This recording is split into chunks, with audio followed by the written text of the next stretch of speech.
Indefinite pronounce. Indefinite pronounce आप देखिएगा कि जिस सर्वनाम से किसी निश्चित व्यक्ति या वस्तु का बोध नहीं होता है वह इंडेफिनिट प्रोनाउन होता है। आप इंग्लिश में से कह सकते हैं indefinite pronoun refers to persons और things in a general way and does not refers to any persons और थिंग्स इन पर्टिकुलर। कहने का मतलब यह है कि जैसे कोई चीज़ डिफिनिट नहीं हो, है ना। जैसे आप एग्जाम्पल में कह सकते हैं कि समवन है स्टोलन माय पेन, आपका पेन कौन चुराया, ये तो आपको पता नहीं है, ठीक है। तो आप बोल सकते हैं कि ये इंडेफिनिट प्रोनाउन है, ठीक है। जैसे एनीबॉडी कैन बीट हिम, यहाँ पे देखिए एग्जाम्पल में एनीबॉडी कैन बीट हिम। अब जैसे कोई आया उसको मार के चला गया, अब भाई कौन आया, कहाँ से आया, कैसे आया, क्यों मारा, मार के चला गया, तो इसमें ये जो वर्ड हमको इंडिकेट करा कि ये डिफिनिट नहीं है, ये इंडिफिनिट है। आपको पता ही नहीं कि आपको कौन मारा, ठीक है। तो इस तरह से हम देख सकते हैं कि ऐसा वर्ड, एक एग्जांपल मैं और देता हूँ, many of them where killed, many of them where killed.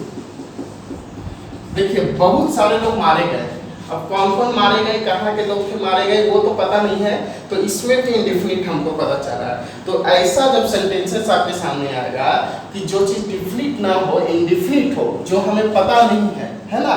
Someone stolen my pen, कोई मेरा पेन चुराया है, कौन चुराया एग्जैक्ट आपको पता नहीं है, आप एक अनुमान लगा रहे हैं, कल्पना कर रहे हैं कि कोई मेरा पेन चुराया है। तो this type of sentences are called indefinite pronounce.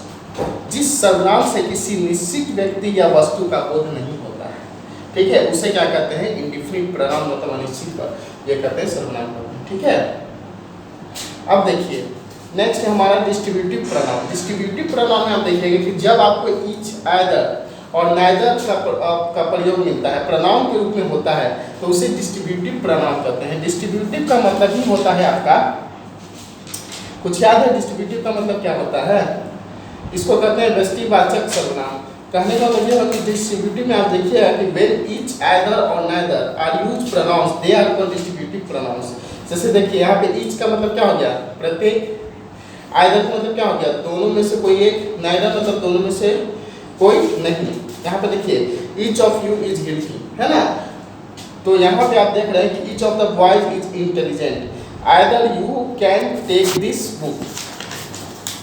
तो इस तरह से हम देखेंगे डिस्ट्रीब्यूटिव प्रोनाउंस होता क्या है, जब ईच, आइदर और नाइदर से ठीक बाद में कोई नाउन प्रयुक्त होता है तो उसे डिस्ट्रीब्यूटिव एडजेक्टिव कहा जाता है। और इन वाक्य में ईच, आइदर और नाइदर डिस्ट्रीब्यूटिव एडजेक्टिव, जैसे ईच बॉय इज इंटेलिजेंट, है ना, इंटेलिजेंट है प्रत्येक बॉय, तो इस तरह से। फिर है रेसिप्रोकल प्रोनाउन।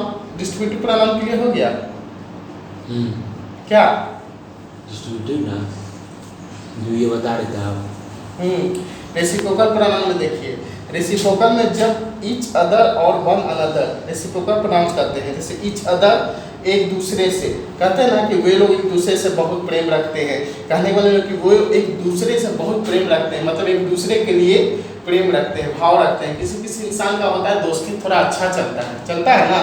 देखो दोस्त तो बहुत हम लोग का बनता है कि नहीं, लेकिन कोई इंसान बहुत अच्छा लगता है, जब क्या यार कैसा है, चाहे चलना पीने होता है ना, चलना घूमने, तो हर एक इंसान के साथ हम लोग दोस्ती नहीं बना पाते अच्छा से। तो ये हो गया रेसिप्रोकल प्रोनाउंस में। जैसे यहाँ पे एग्जांपल आप देख सकते हैं कि दे लव ईच अदर, है ना, तो वे एक दूसरे को प्यार करते हैं। तो ईच अदर, वन अनदर का अर्थ एक दूसरे के लिए होता है, यही रेसिप्रोकल प्रोनाउंस हो गया, इसमें कोई दिक्कत है नहीं ना।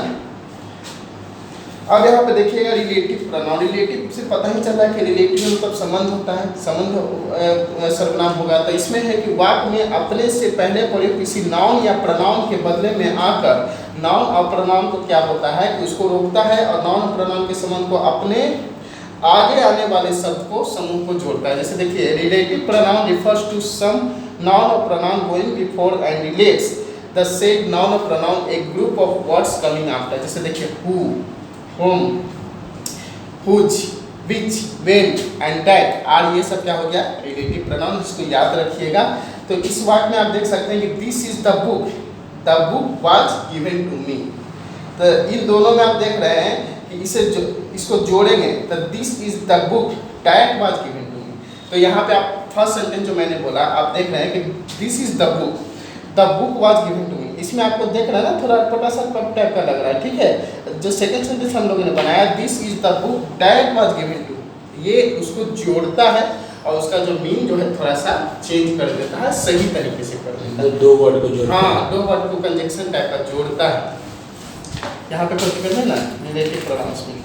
अब आइए इंट्रोगेटिव प्रोनाउन। इंट्रोगेटिव से पता ही चलता है कि प्रश्नवाचक सर्वनाम, जिससे प्रश्न पूछता है, जिस सर्वनाम का प्रयोग प्रश्न करने के लिए किया जाता है। फिर से मैं कह रहा हूँ, जिस सर्वनाम का प्रयोग प्रश्न करने के लिए किया जाता है उसे प्रश्नवाचक सर्वनाम मतलब इंट्रोगेटिव प्रोनाउंस कहते हैं। The pronoun used to asking a question, the pronoun used to asking a question is called an interrogative pronounce.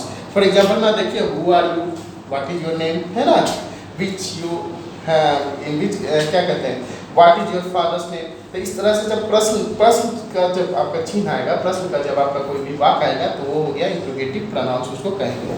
कोई दिक्कत इसमें? ठीक है, यहीं तक था आपका, 10 तक था इंट्रोगेटिव प्रोनाउंस तक। तो यहाँ तक हम लोगों ने सीखा